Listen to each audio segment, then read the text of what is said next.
Na aula passada de História, abordamos como a Revolução Americana representou a Revolução Burguesa das Américas.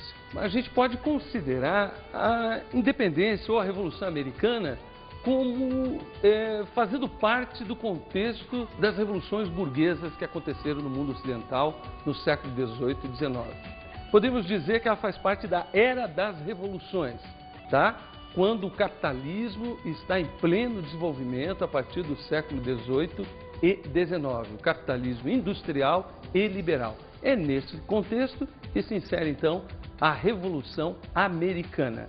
Vimos também como o processo de independência na América Latina fez parte da crise do antigo regime. O antigo regime representava também, tinha como seu braço, o antigo sistema colonial. Nesse antigo sistema colonial, ligado às Américas. E é nesse momento que o antigo regime e o antigo sistema colonial entram em crise, no contexto também da Revolução Industrial, no contexto do desenvolvimento do capitalismo industrial e liberal na Europa do século XVIII e XIX.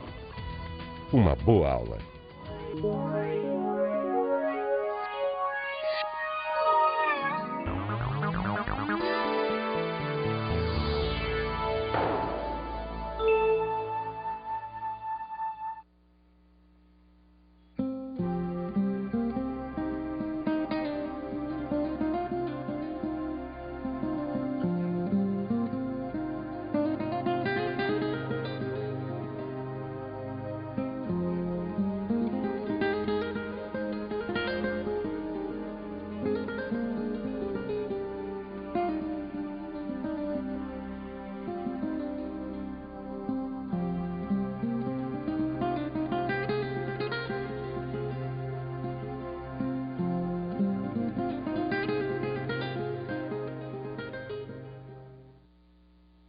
E aí, tudo bem com vocês? Estudando bastante, se empenhando muito no seu curso? Bem, voltamos à nossa aula de História do Brasil. Você lembra muito bem que estudamos aí as invasões francesas, inglesas e holandesas, não é? Bem, hoje nós vamos trabalhar um outro tema. Vamos trabalhar aqui as rebeliões coloniais, as revoltas, e a nossa aula de hoje é movimentos nativistas e coloniais no Brasil. Bem, mas o que foram esses movimentos nativistas e coloniais? Foram movimentos de revolta, rebeldia, rebeliões contra Portugal e contra os seus impostos entre os séculos 17 e 18 aqui no Brasil. Tudo bem? Mas vejamos aqui, antes de a gente entrar neste assunto, vamos para uma questão inicial para refletir. Quais seriam as diferenças entre as revoltas nativistas e as revoltas antimetropolitanas ocorridas no Brasil colônia entre os séculos 17 e 18? Hein? Você saberia nos dizer aí? Converse rapidamente com seus colegas, troque algumas ideias. Quais seriam essas diferenças, então, entre os movimentos nativistas e os movimentos antimetropolitanos? Pense um pouco, já retornamos.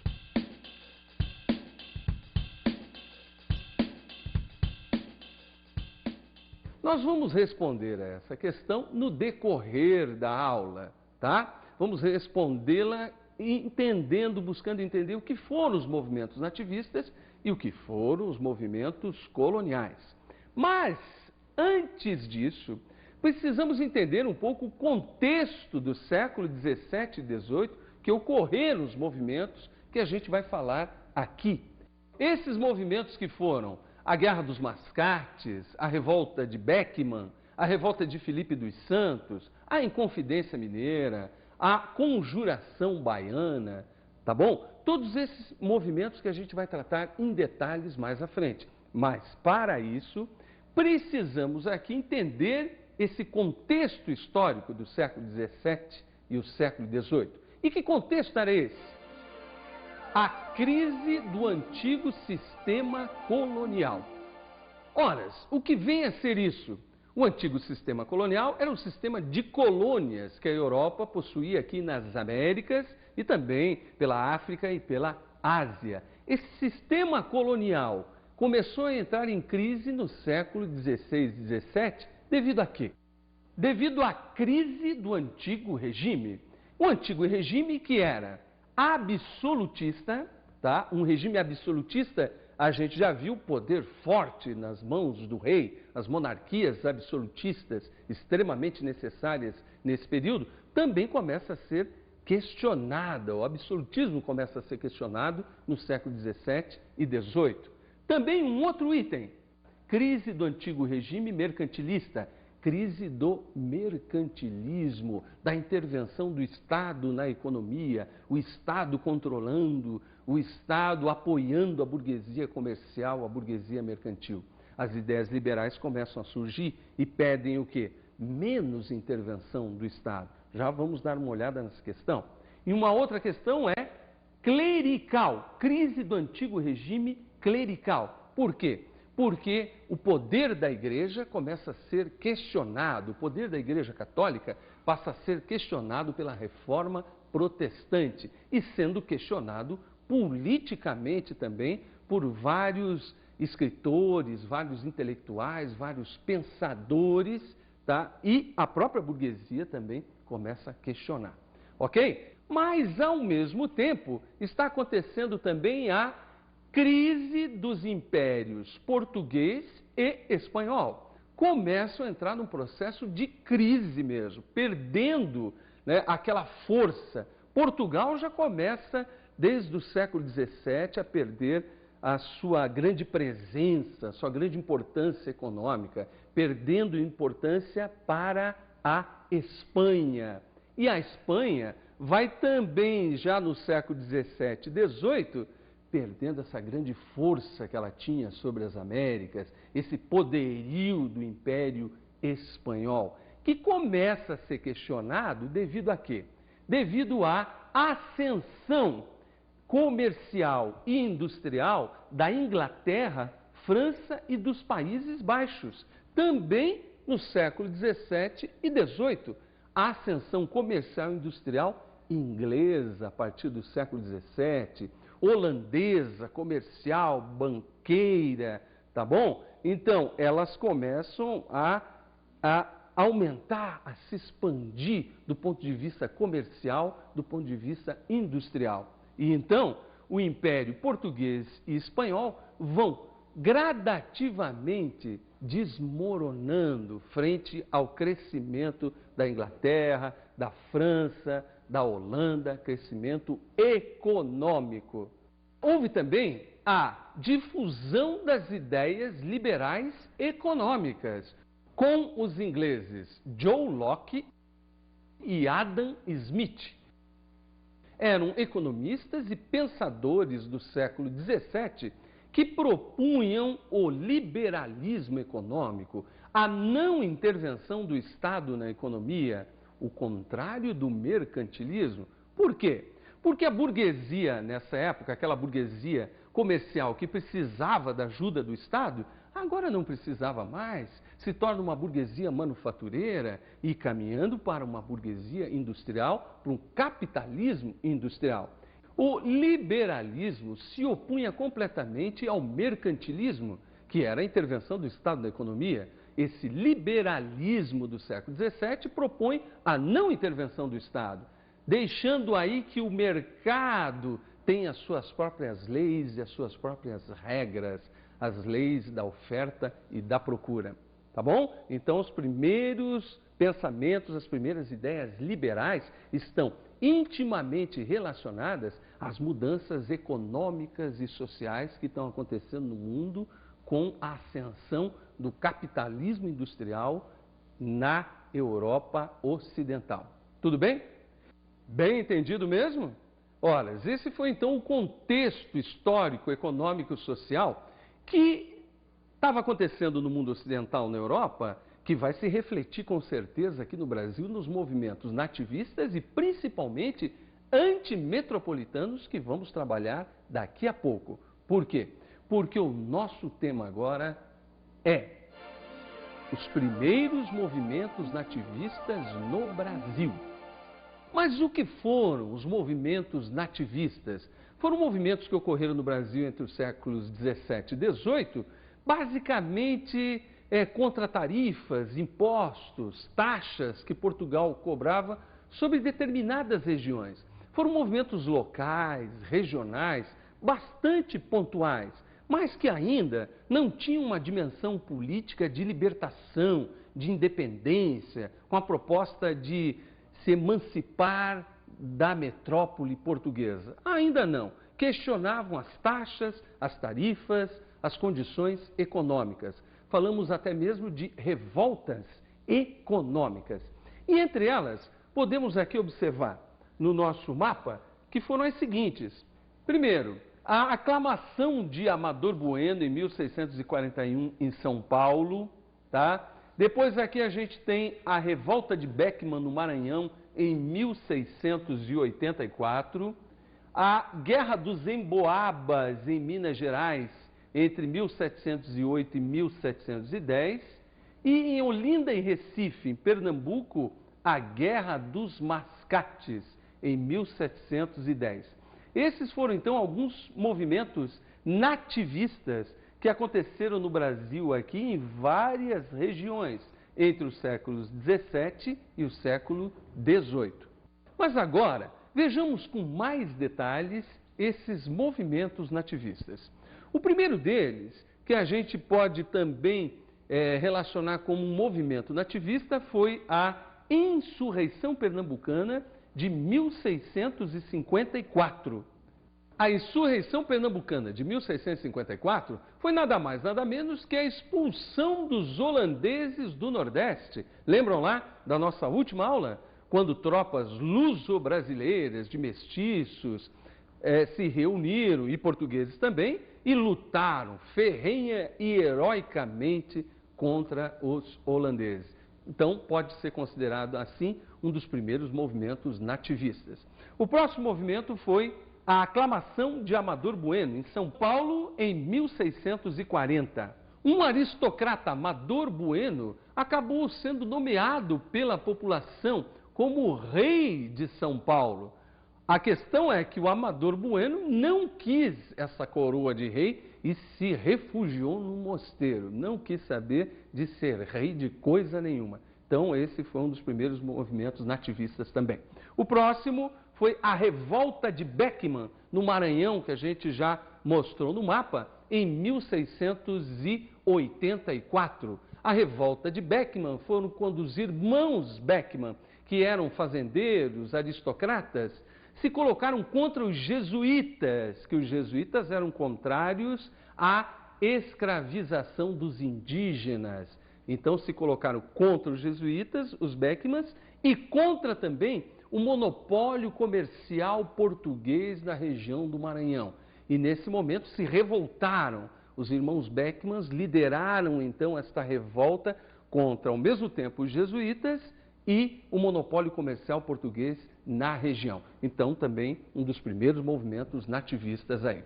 O próximo foi a Guerra dos Emboabas, em Minas Gerais, entre 1708 e 1710. O que foi essa Guerra dos Emboabas? Emboabas era um nome indígena, que significava estrangeiro. Como aconteceu em Minas Gerais já era a época do ouro, da febre do ouro, começando no finalzinho do século XVII e principalmente início do século XVIII. E quem eram os mineradores? Os mineradores geralmente eram paulistas. Foram os paulistas que descobriram ouro na região sudeste e centro-oeste. E entraram em conflito, então, com os portugueses, que eram os estrangeiros, chamados de estrangeiros, os emboabas. Emboabas, então, eram os portugueses. Então, a Guerra dos Emboabas foi uma guerra entre os paulistas, descobridores de ouro, e os portugueses, comerciantes muito interessados no ouro. Desde 1500, os portugueses estavam interessados no ouro e ficaram ainda muito mais interessados nesse período, no começo do século XVIII. Tá certo? Vejamos um outro movimento, que foi a Guerra dos Mascates, em Pernambuco, entre 1710 e 1712. Então, em Pernambuco, mascates eram quem? Eram comerciantes. Era uma guerra, basicamente, que aconteceu entre Olinda e Recife. Olinda estava a aristocracia, os senhores de engenho se fixavam em Olinda. E em Recife eram basicamente os comerciantes, os mascates, que estavam em ascensão. E geralmente eram portugueses, sim, porque os portugueses detinham um monopólio comercial também, principalmente aqui no Brasil. Então, a Guerra dos Mascates foi a guerra aí entre os senhores de engenho de Olinda e os mascates portugueses de Recife, tá bom? Então, nesses dois períodos aí, escaramuças entre eles aí, conflitos armados também entre eles. E também um movimento nativista como a Rebelião de Vila Rica, em Minas Gerais, em 1720.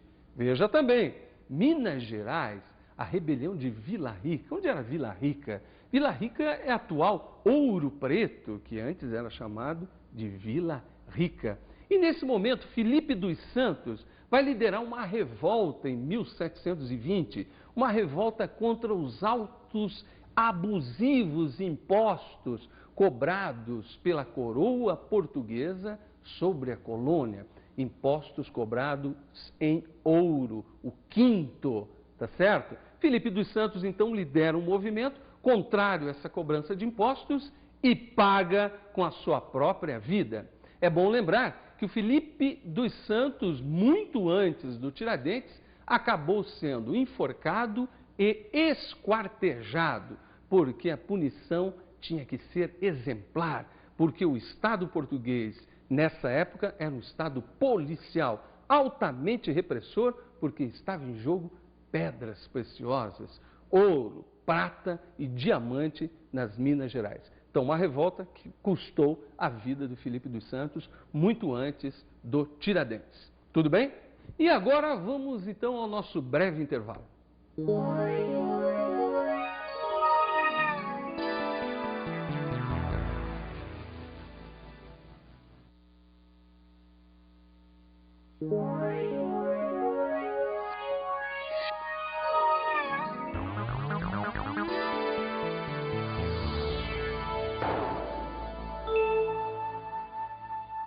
Voltemos então à nossa aula sobre os movimentos nativistas e coloniais do século XVII e XVIII. Vejamos, vamos resgatar novamente um pouco esse contexto histórico agora do século XVIII, basicamente. Porque foi no século XVIII, no Brasil foi o século do ouro, a febre do ouro, Minas Gerais, mas ao mesmo tempo o século XVIII é considerado no mundo ocidental um século revolucionário, o século das grandes mudanças e das grandes revoluções. Vejamos então, no mundo ocidental, esse contexto histórico foi a crise do mercantilismo e do antigo regime absolutista. Já comentamos sobre isso, que é nesse momento, século XVII e XVIII, o absolutismo e o mercantilismo passam a ser questionados. E é bom lembrar que já no século XVII, a Inglaterra fez a sua revolução gloriosa, acabando com o absolutismo e instalando uma monarquia parlamentar, ok? 1648 até 1680 foi a Revolução Inglesa. Vejamos um outro item aqui, que foi a ascensão comercial e industrial da Inglaterra, França e Países Baixos. Já comentamos no início, mas no século XVIII isso é ainda maior. É o início do capitalismo industrial, é o início do processo de industrialização na Europa, começando pela Inglaterra,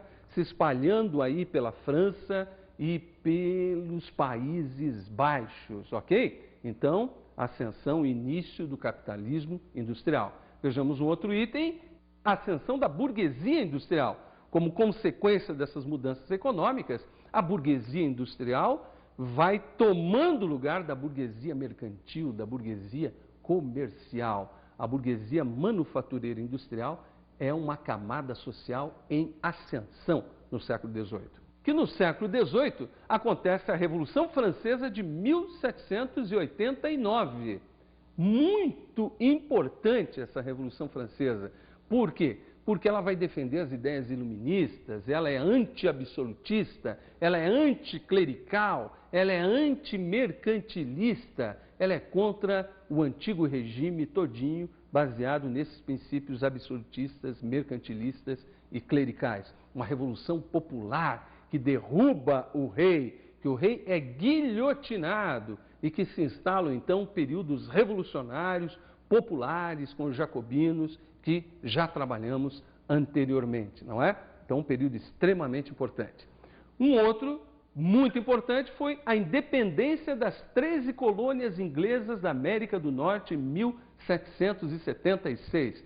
Já estudamos a esse respeito, não é verdade? Foi quando aí as 13 colônias se tornaram independentes da Inglaterra.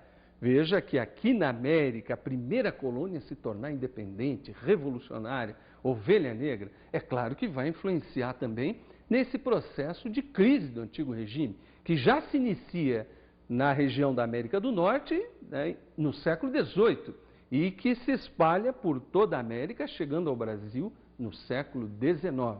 Tá bom? Então, a independência dos Estados Unidos foi extremamente importante.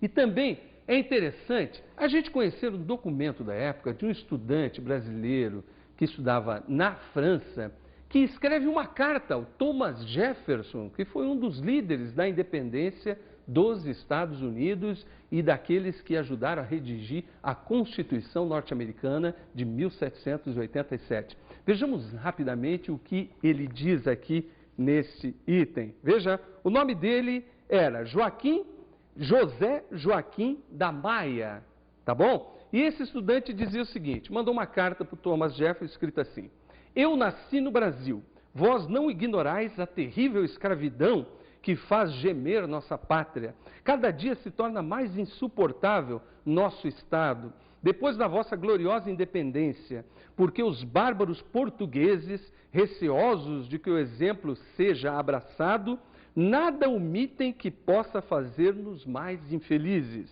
A convicção de que estes usurpadores só meditam novas opressões contra as leis da natureza e contra a humanidade, tem-nos resolvido a seguir o farol que nos mostrais, a quebrar os grilhões, a renunciar à nossa moribunda liberdade, quase de toda acabrunhada pela força, único esteio da autoridade dos europeus nas regiões da América. Vejam só, então, esse estudante pedindo, então, uma força para o Thomas Jefferson, pedindo um apoio dos norte-americanos à causa, à libertação do Brasil, à opressão que o Brasil vinha sofrendo sobre as mãos dos portugueses, que se tornou, então, um Estado policial, um Estado repressor de qualquer movimento contrário a ele. Tudo bem? Vejamos, então, um outro item agora, que foi a difusão das ideias liberais e iluministas.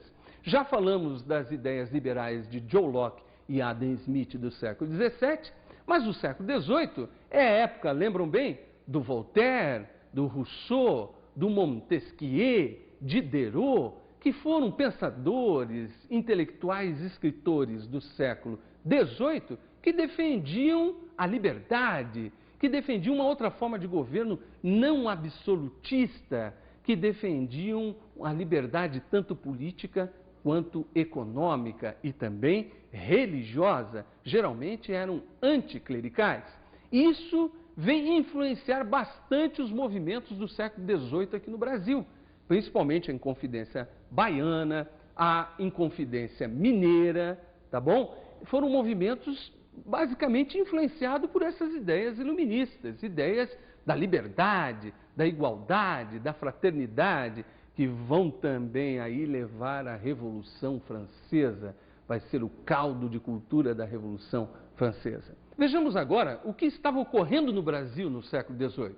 Havia então a mudança do eixo econômico no Brasil. Que mudança de eixo econômico era essa? O grande eixo econômico do Brasil era o Nordeste, o polo econômico do Brasil era o Nordeste, até o século XVII. Por quê? A produção açucareira, lembra aí? Mas a partir do descobrimento do ouro no centro-oeste e no sudeste, este polo econômico vai mudando para a região sudeste. Então, o nordeste vai dando lugar ao centro econômico e passa a ser o sudeste. Tudo bem? Então, há uma mudança considerável, chegando a mudar, inclusive, a capital do Brasil, colônia, que antes era Salvador, e a partir do século XVIII, segunda metade do século XVIII, passa a ser, então, o Rio de Janeiro. Sim, senhores, o Rio de Janeiro, já na segunda metade do século XVIII, capital do Brasil, colônia, representando essa mudança de eixo econômico.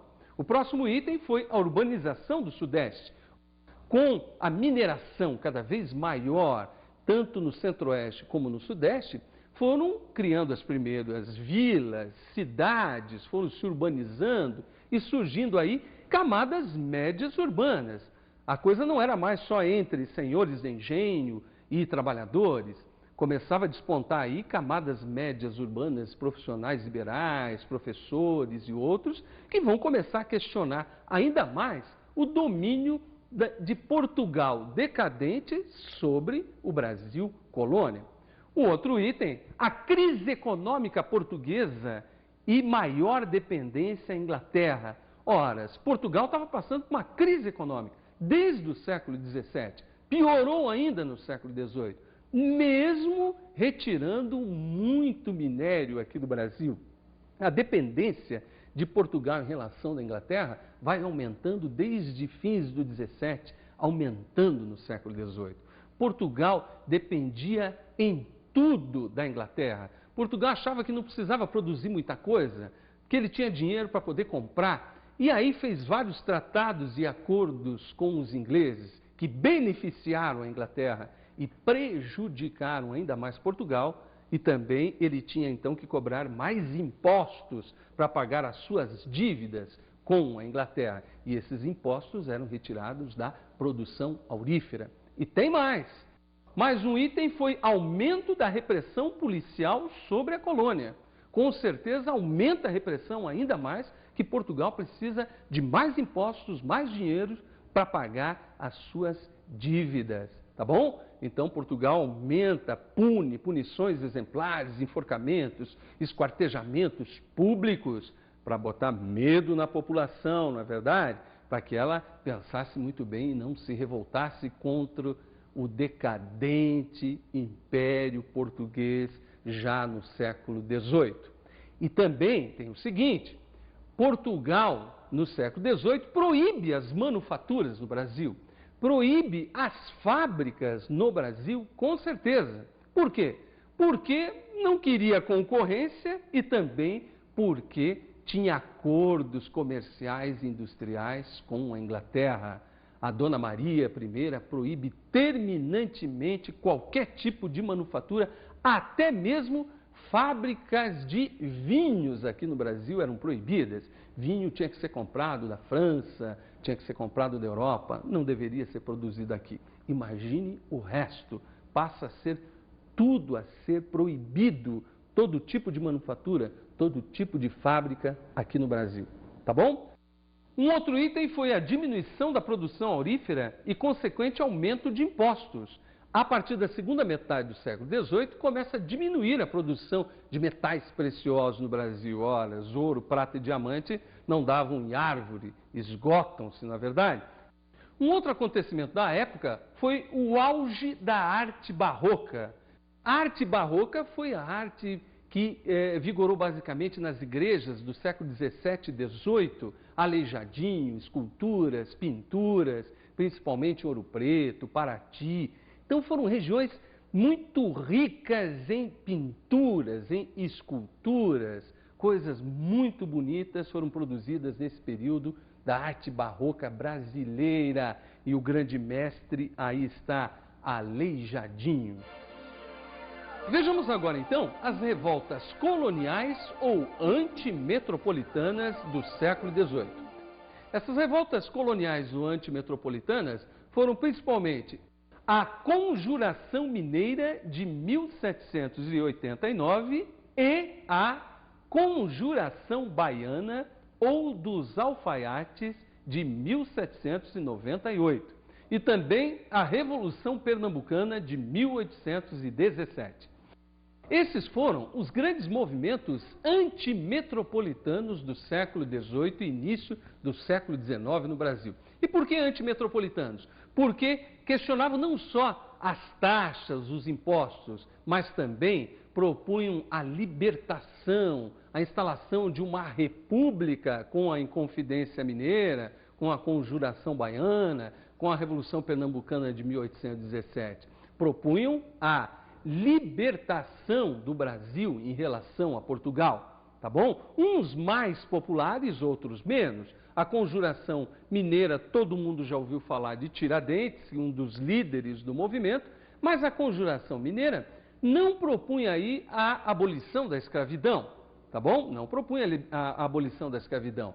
A Conjuração Mineira era uma revolta que morreu na casca, vamos dizer, tá? Ela foi denunciada. Enquanto a Conjuração Baiana de 1798 foi bastante radical e popular, além de defender uma forma de governo republicano e a libertação em relação a Portugal, defendia também a abolição da escravidão, defendia a participação da população nesse processo revolucionário, conclamava o povo da Bahia para que participasse e realmente participaram. Nesse sentido, a Conjuração Baiana foi mais popular que a Conjuração Mineira, tá bom? É claro que a repressão a ambas foi bastante violenta, com enforcamento, esquartejamento em praça pública, punições exemplares. E a Revolução Pernambucana de 1817 foi um movimento também bastante radical que se espalha por todo o Nordeste, tá bom? E esse movimento também propunha a República, influenciado pelas ideias revolucionárias do século XVIII, pelo Iluminismo, tá bom? Pelo Iluminismo, pelas ideias de liberdade, igualdade e fraternidade, que também repercutiram intensamente aqui no Brasil colônia. Por quê? Porque muitos estudantes aqui do Brasil estudavam na Europa e assimilavam, então, essas ideias. Tá certo? Então, podemos voltar à nossa questão inicial para refletir. Quais seriam as diferenças entre as revoltas nativistas e as revoltas antimetropolitanas ocorridas no Brasil colônia entre os séculos 17 e 18? Acreditamos que essa aula respondeu plenamente essa questão, não é? Os movimentos nativistas eram movimentos locais, eram movimentos pontuais e basicamente econômicos, enquanto os movimentos antimetropolitanos eram contra a metrópole portuguesa, propunham a libertação, a independência e até mesmo a república, influenciado pelas ideias iluministas e revolucionárias do século XVIII. Não é isso? Então, é isso mesmo. Agora, para a gente finalizar, vamos ver um trechinho do Conde de Assumar, que era um governador das Minas Gerais da época, que ele falava desses movimentos. Vejamos aqui, ó. Das Minas e seus moradores, bastava dizer que é habitada por gente intratável, sem domicílio e ainda que está em contínuo movimento, é menos inconstante os seus costumes. Tudo é frio naquele país, menos o vício, que está ardendo sempre. O ouro toca desaforos, o clima é tumba da paz e berço da rebelião. Escrito então pelo Conde de Assumar em 1720, o que ele comentava então, hein? Olha só, o clima é tumba da paz e berço da rebelião. Então veja como o povo brasileiro também lutou, na verdade, pela sua libertação da autoridade, do domínio e da repressão portuguesa sobre a colônia. Não é verdade? Então vamos agora para as nossas dicas de estudo.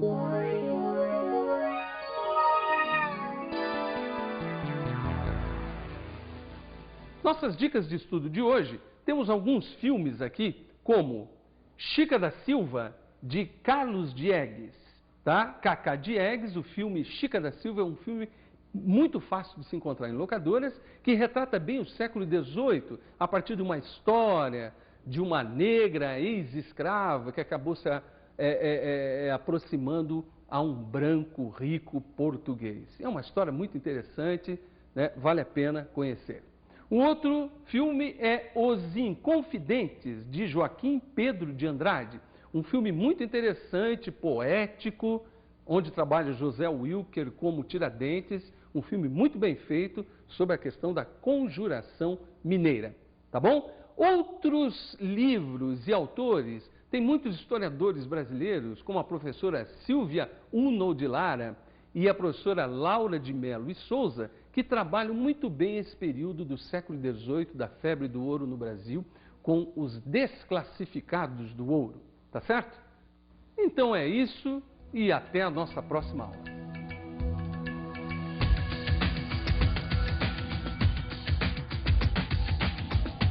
Os movimentos nativistas e coloniais no Brasil foi o tema da aula de hoje. O professor Sérgio nos falou sobre a crise do antigo sistema colonial.